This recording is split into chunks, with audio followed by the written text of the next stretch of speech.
matanong rin po namin kayo straight out of the bat po. Kamusta po si EJ po sa training niya sa Vermosa? So far, training in Vermosa is doing good. The weather there is okay for them for the training, and they are happy with what happened to the training camp here. And 100% na siya kasi for the training right now. Wala na injury. So they are adapting again for the training. 3 weeks. 3 weeks. They are 3 weeks. Yes, 3 weeks here. So yun yung naging ano nila. Nag-a-adjust lang kasi sila kasi nag-adapt sila ng training nung may injury siya. So right now, wala na siyang injury and to go from the doctor, all out na yung training niya. So yun yun. Ma'am, kailan po yung alis po ni EJ?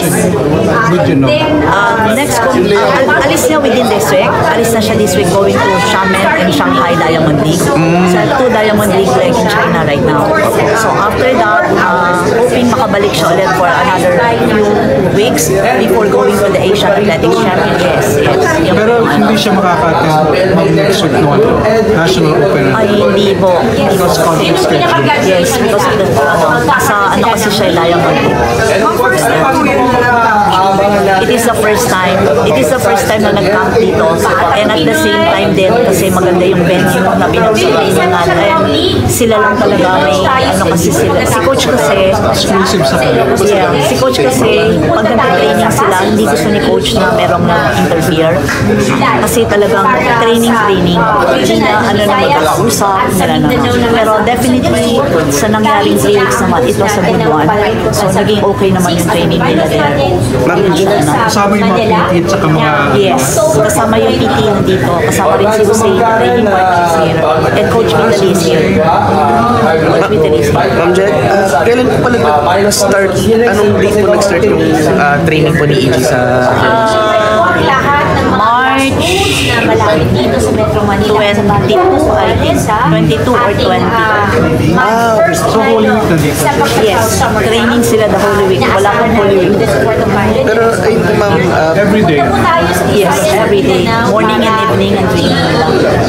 pero ma'am, yun nga po sabi nyo, injury free na si EJ. Siguro po, paano po yung nakikita nyo yung projection niya for this outdoor season?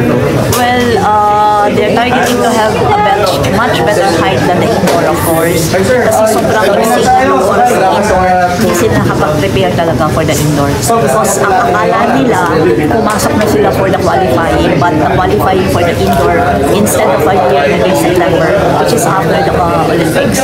So yung performance nila din hindi na-carry for the indoor. So yun nangyari. Now they prepare for the outdoor season. So they are hoping to do a better one. So sa nakita naman namin nung last training na he's doing good.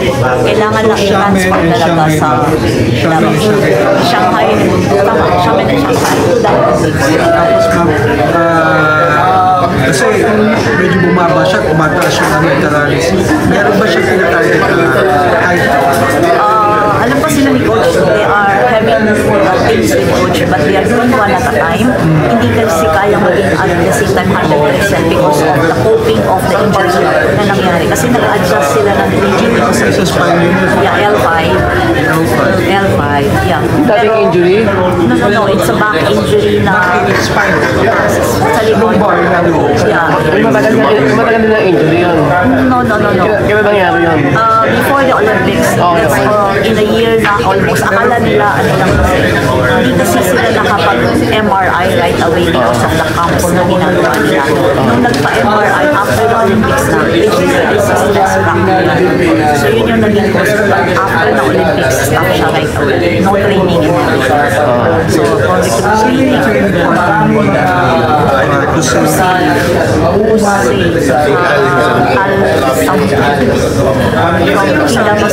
Yes. Saudi, okay.